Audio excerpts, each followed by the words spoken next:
At exactly 1000 hours local time, a Ukrainian MiG-29 skimmed across the front line near Sursand, maintaining barely 50 feet of altitude as it moved in to destroy a grain silo the Russians had converted into a drone command and control hub. Up to this point, the mission had unfolded quietly, but that calm was seconds away from ending. What the MiG's pilot didn't know was that a Russian Igla team positioned straight ahead had already spotted the aircraft and fired a missile.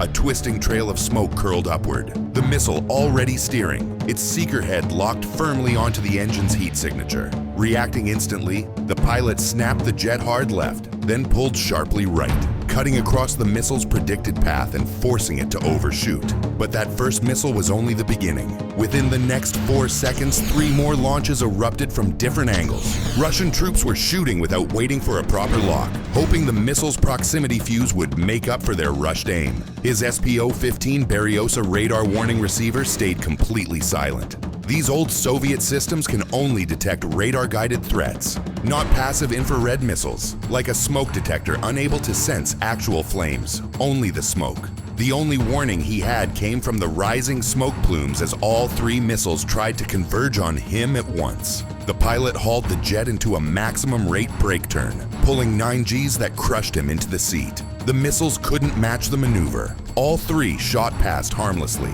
but the launch plumes had just broadcast his exact location like giant torches visible for miles. Every Russian position from here to Crimea now knew exactly where to aim their eyes. He shoved the MiG back down to 50 feet, weaving above power lines at nearly 540 knots of ground speed. His radar altimeter blared nonstop warnings. Although the system was set to show a 50-foot minimum, the real ground clearance fluctuated between 20 and 80 feet. As the terrain changed, a moment's distraction could turn him into a very expensive lawn dart. This was nap of the earth flying at its most extreme. Using the rising and falling terrain to break radar line of sight every few seconds, power line corridors offered some safety from surprise obstacles. Yet flying this low meant rooftop MANPADS teams could sometimes look down at him. More Igla launches appeared ahead. Russian troops were firing over the shoulder, releasing missiles behind his flight path so he would fly straight into their seeker basket. Each evasive maneuver burned through fuel, 200 pounds per turn out of his 7,000-pound internal supply. Simple math, keep dodging like this, and after approximately 35 more hard turns, he'd be walking home. His navigation system couldn't help him at this altitude. Only memorized waypoints and pure visual flying. His Mark I eyeballs kept him from slamming into the Ukrainian countryside.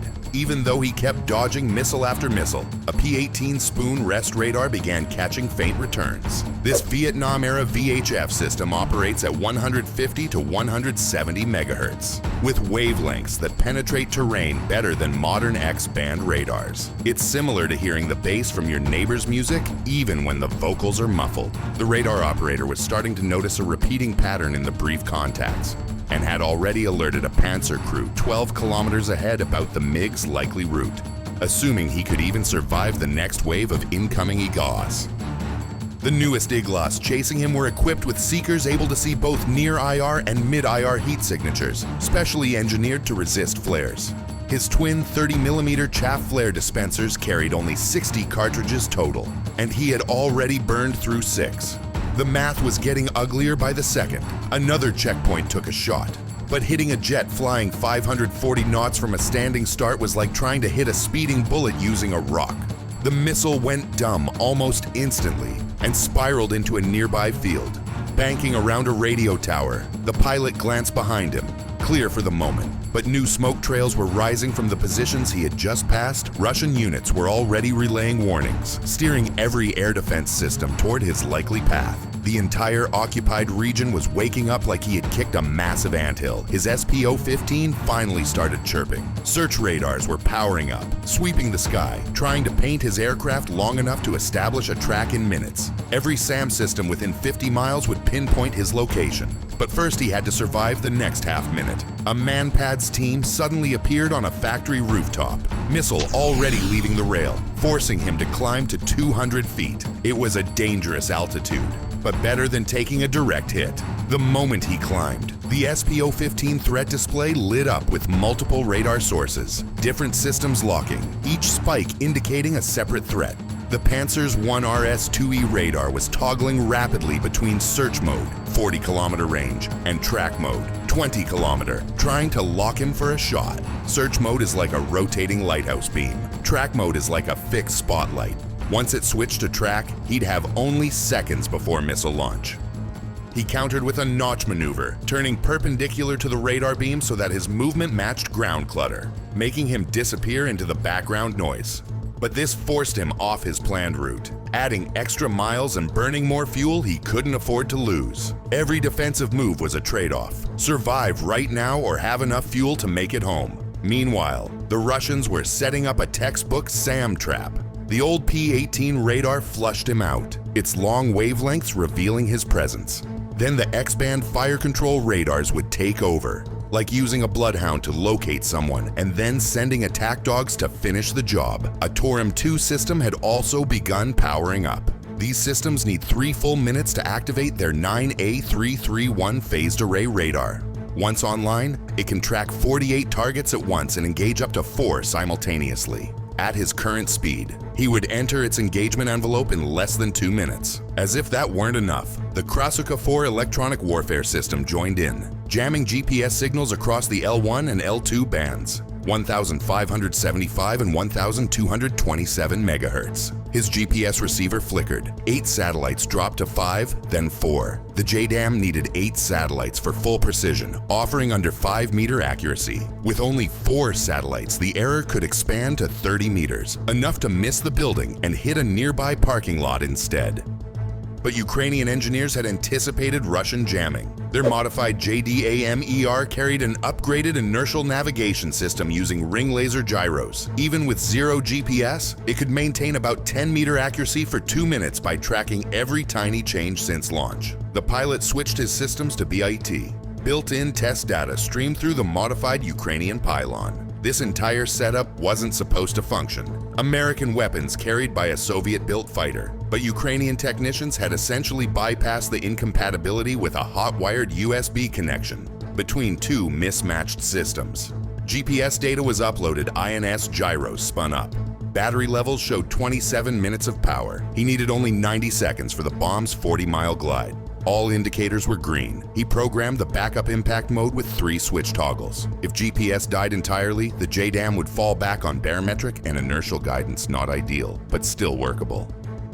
He set the release parameters for current atmospheric conditions, a 5-knot headwind, standard temperature, and pressure at 29.92. The bomb's computer accounted for everything in its glide calculations, 30 seconds until the initial point. After crossing that spot, he was committed. No turning back. The Torum 2 would be fully ready in 45 seconds. He would need to climb into its threat zone, release the weapon, and somehow survive the escape. He took one steady breath, checked his remaining flares, 48 left, and prepared to pull the nose upward. Behind him, the Russian air defense network was lighting up, radars sweeping, missiles spinning up, all focusing on one Ukrainian MiG about to wreck their morning.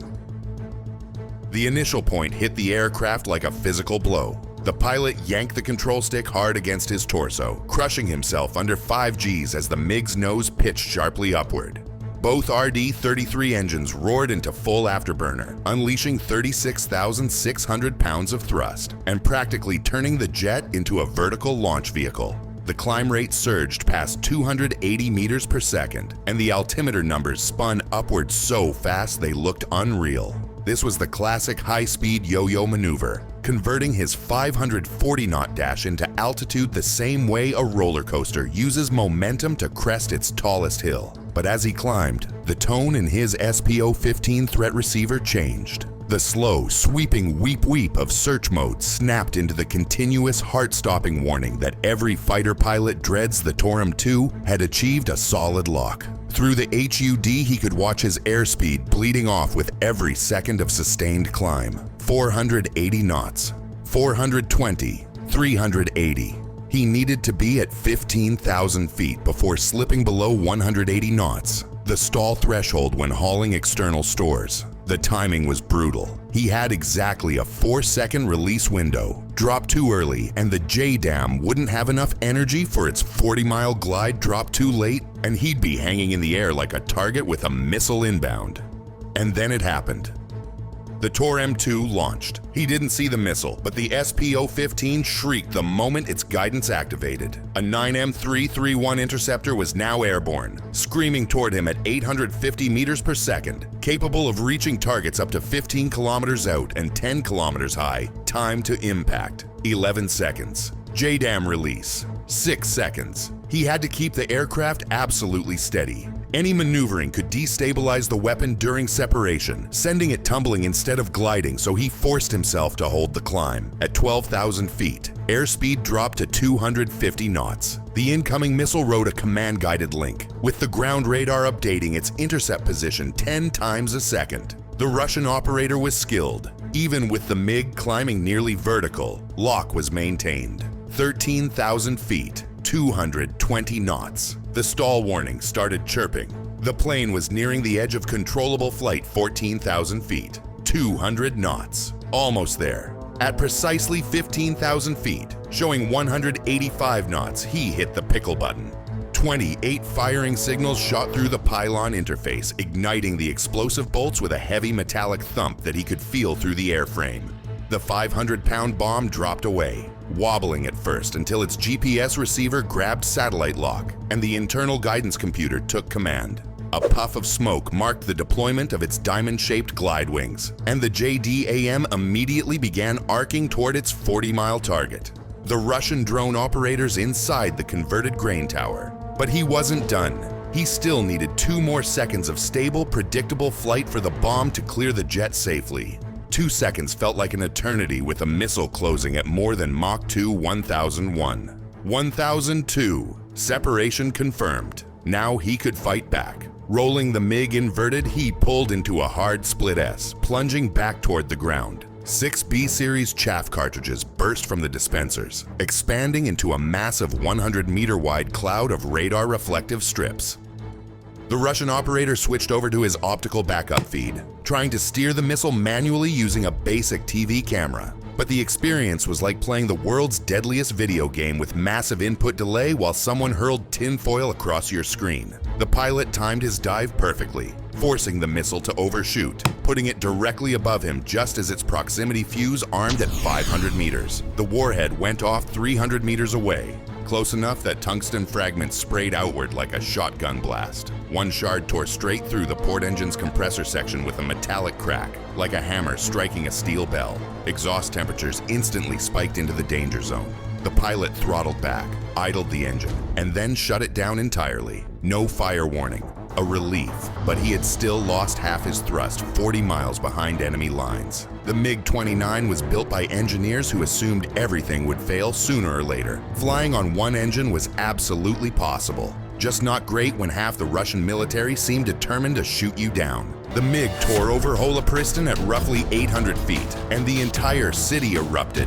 Every ZU-23 emplacement opened fire at once. Twin 23mm autocannons spitting nearly 950 rounds per minute each. They weren't firing at where the aircraft was. They were creating barricades of steel where they predicted it would be. It was like trap shooting, except the clay pigeon was flying at 500 knots and desperately trying not to die. Every 5th round was a tracer, looking almost like Star Wars blaster bolts, except each one was a thumb-sized projectile screaming through the air at more than twice the speed of sound. Russian gunners had set up an ambush flak trap, waiting to fire until he was locked into a straight exit path with no room left to maneuver a smart tactical setup. But the pilot had one advantage. He was flying inside his own sonic boom. The pressure wave distorted optical sights, making the air shimmer like a desert mirage gunners were trying to aim through bending, rippling air.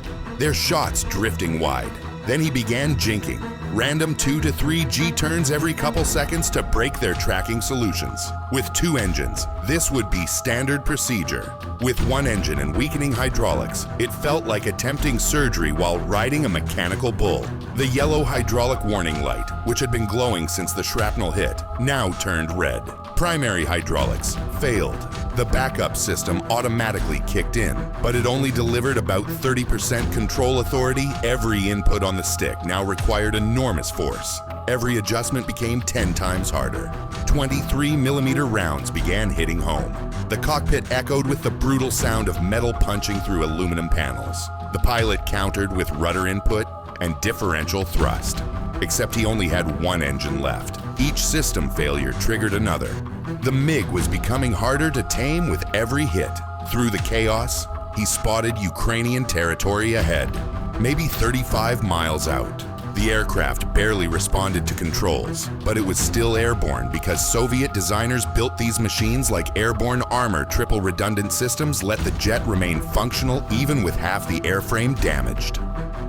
Meanwhile, 40 miles behind, the JDAM-ER entered its terminal dive at 287 meters per second. The drone operators in the grain facility had about 3 seconds left to escape. The weapon's FMU-152 programmable fuse was set to delay detonation, meant to burrow deep before exploding. The bomb slammed into the central support pillar at over 600 miles per hour, pierced through it like paper, and continued through 2 more concrete floors before triggering. 445 pounds of trident, 80% TNT and 20% aluminum powder, converted to raw energy in milliseconds. Overpressure hit 300 PSY within 10 meters. The aluminum-enhanced fireball, burning near 2,800 degrees Celsius, incinerated everything instantly. Shockwaves tore through the structure at 1,700 meters per second, faster than rifle bullets, shattering concrete into lethal fragments. The main support column evaporated. 8,000 tons of concrete and grain began a progressive collapse, each floor hammering the next in a vertical cascade. The building imploded like a collapsing Jenga tower. Total destruction in 6.2 seconds. A dust plume rose 500 feet high, visible all the way from Ukrainian positions across the river. Secondary detonations rippled through the ruins as stored Igla missiles and drone batteries cooked off, adding even more devastation. The Ukrainian pilot coaxed his wounded MiG toward friendly airspace, holding minimum controllable speed, fighting failing hydraulics every inch of the way. Behind him, the Russian drone command center no longer existed. The hunters had finally become the hunted. If you found this cinematic breakdown powerful and informative, make sure to like the video, subscribe to the channel, and turn on notifications so you never miss the next deep dive documentary. Thanks for watching.